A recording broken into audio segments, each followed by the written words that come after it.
लय भारी का भेदे सखे ठके होऊ नको बेफाम नाव सांग सखेचं कोण सखी फार रांगडी मान देशाची बसल तुऱ्याच्या रवला रावर हाल रेडा बोस करणे बनात राग मांजर करणे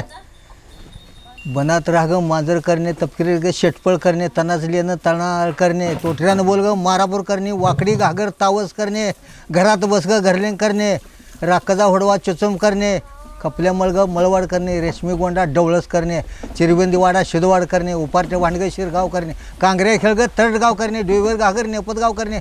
मोळ्यानं चालग सरकुल करणे तंबाखू सोलग वजवाड करणे पोरगाव पोराचा आंबट थोराचा औंडी रांडाची आकुली खपल्या कांडायची पायलीचा हुरडा मंगुड करणे तांबडा शेला शेलवाड करणे खपल्या काप ग गणसवाड करणे संघ जाग संघवाड करणे संघ जाग संघवाड करणे मिरच्या ग कमलापूर करणे पट्याचं पोतं गादीगाव करणे छप्पा घाल ग वाकर करणे दुधाची चरवी टाकळ करणे गौरे ग काशीगाव करणे हे असं भेदी कसायचं का? मग काय नाही पोटाला भाकरी दाबून सरना दे म्हणजे 40 कुत्र्याला टाकायच्या त्याच्याशिवाय काय नाही किती कुत्री होती? 40 हा आता तिकडं सुटलो बघा आम्ही शेताकड हा लोंबळ हा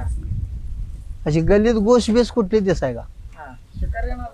नाही नाही शिकार ही पुन्हा पाळले शिकारी कुठला गावठी कुत्री पहिला जुना काळ कसा होता तात्या काय?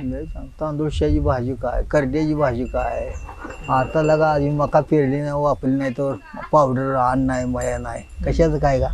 मया कुठं आहे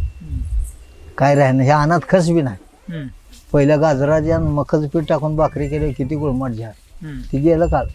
मका खाणार आहे गडी मेलं आता साखर उपदावली 3 दिवसात आहे का नाही